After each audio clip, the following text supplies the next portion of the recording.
Hello students, class 7 का जो chapter start किया था हम लोगों ने हीट एंड टेम्परेचर, उसको कंटिन्यू करते हैं।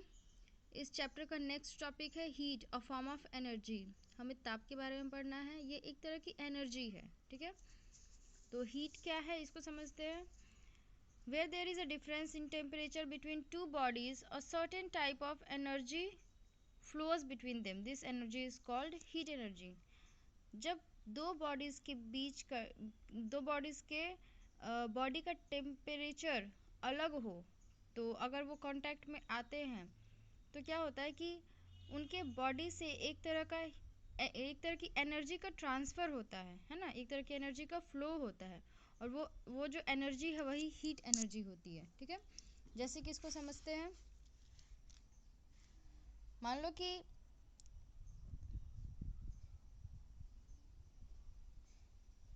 ये एक बर्तन है जिसमें कि हम लोगों ने क्या लिया, हॉट वाटर लिया, ठीक है, हॉट वाटर। और एक बर्तन में हम लोगों ने कोल्ड वाटर लिया, ठंडा पानी, कोल्ड वाटर। तो इन दोनों के टेम्परेचर क्या है, अलग अलग है। हॉट वाटर का टेम्परेचर अधिक होगा, कोल्ड वाटर का टेम्परेचर कम होगा। अब हम लोग क्या करेंगे कि इन दोनों को कांटेक्ट में लाएंगे। कांटेक्ट में कैसे लाएंगे, या तो दोनों को एक ही बर्तन में डाल के मिला सकते हैं, या फिर एक के अंदर एक को डाल सकते हैं। मान लो कि ये हॉट वाटर, ये जो कोल्ड वाटर के बर्तन में हम लोग क्या किए, हॉट वाटर वाले को डाल दिए, ठीक है। ये जो है ये कोल्ड वाटर है, और इसमें क्या है तो हॉट वाटर। इन दोनों का टेम्परेचर अलग अलग है बॉडी का। अब हम लोग इसको कांटेक्ट में ला दिए। कोल्ड वाटर वाले बर्तन में हम लोग हॉट वाटर वाले बर्तन को डाल दिए। कुछ देर के लिए फिर छोड़ देंगे इसको। कुछ समय के बाद हम लोग क्या देखेंगे कि ये इनमें जो पानी है, इनमें जो वाटर है, उनका टेम्परेचर दोनों बर्तन में बराबर हो जाएगा, सेम हो जाएगा।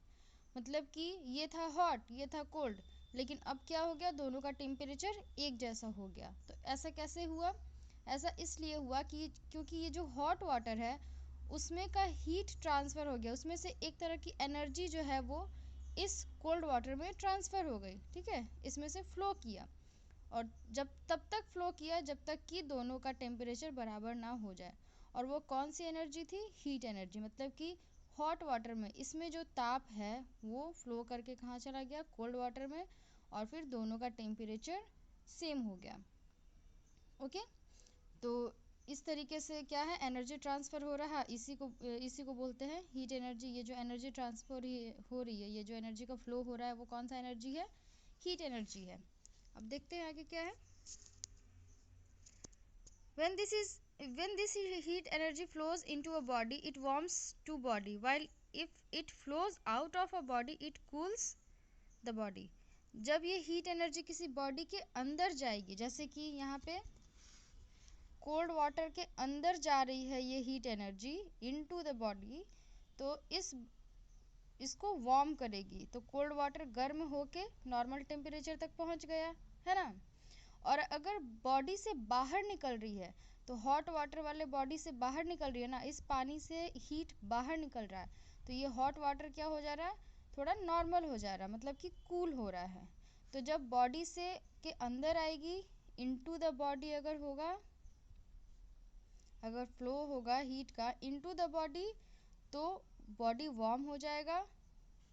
और अगर out of the body, out of the body, body से अगर बाहर हीट निकलेगा तो बॉडी कोल्ड हो जाएगा या फिर कूल हो जाएगा, ठीक है। तो यही बताया गया है कि जब बॉडी के अंदर हीट ट्रांसफ़र होगा तो वो वार्म होगा, और बॉडी से अगर बाहर हीट निकल रहा है तो बॉडी क्या हो जाएगा, कूल हो जाएगा। In other words, the hot body loses heat energy while the cold body gains heat energy. अगर दूसरी भाषा में इसको बोला जाए तो क्या बोल सकते हैं कि जो गर्म बॉडी है, अगर उसमें से हीट निकल रहा है तो वो हीट को लूज़ कर रहा है ना। और अगर कोल्ड बॉडी में ये हीट जा रहा है, ठंडे बॉडी में अगर हीट, ठंडे बॉडी को मिल रहा है हीट, जैसे कि ठंडे वाटर में, कोल्ड वाटर में हीट आ रहा था, तो जो कोल्ड वाटर है वो गेन कर रहा था हीट एनर्जी को। ओके, अब बात यह है कि जो फ्लो होता है हीट का वो हमेशा कहाँ से कहाँ होता है, हायर टेम्परेचर से लोअर टेम्परेचर की तरफ। जिस जगह का टेम्परेचर ज़्यादा है वहाँ से ट्रांसफ़र होगा लोअर टेम्परेचर में। जैसे कि हॉट वाटर का टेम्परेचर था अधिक, तो वहाँ से कहाँ गया, कोल्ड वाटर में। ऐसा नहीं होगा कि हीट कोल्ड वाटर से हॉट वाटर में जाएगा। हीट का ट्रांसफ़र हमेशा हायर टेम्परेचर से लोअर टेम्परेचर की तरफ होता है, लोअर से हायर की तरफ नहीं होता है। और कब तक होगा, जब तक कि दोनों का टेम्परेचर सेम ना हो जाए, समान ना हो जाए। ओके, ये तो पढ़ लिए हीट के बारे में। अब मेजरिंग हीट, मतलब कि हीट को, ताप को कैसे मेज़र करते हैं। तो जिस तरीके से और सारी चीज़ों को मेज़र करते हैं, लेंथ को मीटर सेंटीमीटर में मेज़र करते हैं, वैसे ही हीट को भी मेज़र किया जा सकता है कैलोरीज या फिर जूल्स में। ठीक है, इसके यूनिट्स है कैलोरीज या फिर जूल्स। और एसआई यूनिट कौन सा है, तो जूल्स है, जिसको कि हम लोग रिप्रेजेंट करते हैं जे के द्वारा। ठीक है, जूल कैसे हम लोग लिखेंगे, जे लिखेंगे, दैट मीन्स जूल होता है। तो याद रखना एसआई यूनिट जूल्स होता है हीट का। अब है फ्लो ऑफ हीट, जो ये फ्लो हो रहा है हीट का from higher region, higher temperature to lower temperature, ये भी होता है कुछ मेथड्स के द्वारा। ठीक है, कुछ इसके नियम हैं, कुछ विधि है जिससे कि ये ट्रांसफ़र होता है। सारी चीज़ों में एक जैसा हीट ट्रांसफ़र नहीं होता है, उनके प्रोसेसेस अलग अलग हैं। तो 3 मेथड्स है इसके। ठीक है, कंडक्शन, कन्वेंशन एंड रेडिएशन। इसके 3 मेथड्स कंडक्शन, कन्वेंशन और रेडिएशन है। इसको हम लोग देखते हैं। कंडक्शन क्या है, कंडक्शन जो है वो सॉलिड्स में होता है। ठीक है, सॉलिड्स जितने भी चीज़ें हैं उनमें हीट ट्रांसफ़र जो होता है, फ्लो ऑफ हीट जो होता है, वो कंडक्शन मेथड के ही थ्रू होता है। जैसे कि अगर हम लोग क्या मान लो कि एक रॉड ले लिए हम लोग, मेटल रॉड ले लिए। ठीक है, मेटल रॉड क्या है, सॉलिड है।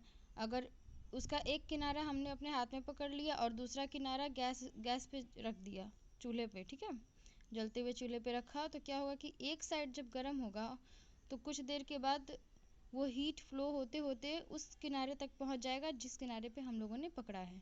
ठीक है, तो इस तरीके से एक एंड से दूसरे एंड तक क्या हो रहा, हीट का फ्लो होगा। When one end of a metal wire is placed in a flame, its other end also becomes hot and you cannot hold it anymore. जब एक किनारा हम लोग आग पे रखेंगे मेटल वायर का और दूसरा, तो कुछ देर के बाद क्या होगा, जो दूसरा किनारा है वो भी गर्म हो जाएगा और उसको हम लोगों के लिए पकड़ना पॉसिबल फिर नहीं होगा, हमारा हाथ जलने लगेगा। Thus heat flows in the wire from one end to the other end. तो इससे हमें क्या समझ में आ रहा है कि जो हीट फ्लो है वो कहाँ से कहाँ हो रहा है, एक किनारे से दूसरे किनारे तक। But if you put one end of a stick of wood in the flame, the other end does not become hot and we can continue to hold it. It means metals conduct heat while the wood does not. लेकिन अगर हम लोग वही एक लकड़ी लेके अगर flame पे रखें, ठीक है, आग पे रखें, और एक किनारा पकड़ ले और एक किनारे को आग पे रखें, तो क्या हमारा हाथ जलेगा लकड़ी से? नहीं जलेगा, क्योंकि उसमें हीट ट्रांसफ़र नहीं होगा। ठीक है, जो किनारा आग पे है सिर्फ वही जलेगा और वो दूसरे किनारे तक हीट नहीं पहुंचेगा। तो इससे क्या समझ में आ रहा है कि जो मेटल है, जो धातु है, वो हीट को कंडक्ट करता है, उसके द्वारा हीट जो है वो ट्रांसफ़र होगा, फ्लो होगा। लेकिन जो नॉन मेटल है या फिर जो लकड़ी है, वो उसमें हीट ट्रांसफ़र नहीं होगा। ठीक है, हीट फ्लो नहीं होगा। तो इससे ये भी समझ में आ रहा है कि सारे सॉलिड्स जो हैं उन सब में हीट फ्लो नहीं होता है। कुछ ऐसे सॉलिड्स है जिनमें होता है, कुछ में नहीं होता है। ओके, तो यहाँ पे इसी से रिलेटेड एक एक्टिविटी दिया हुआ है।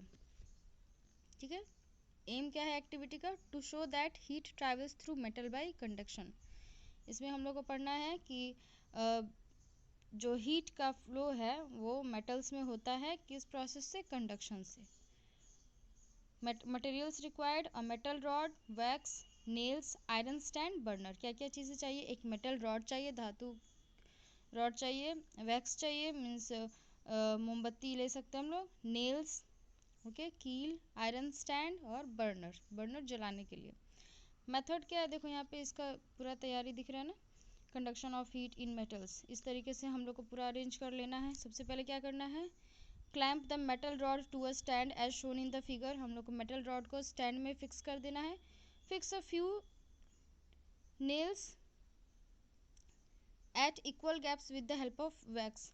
अब हम लोग को इस रॉड में, ये जो रॉड हम लोगों ने फिक्स किया है स्टैंड से, इसमें कुछ दूरी पे, कुछ दूरी पे आयरन नेल को लगा देना है, और किसके हेल्प से, वैक्स की हेल्प से, मोमबत्ती की हेल्प से उसको चिपका देना है उसमें।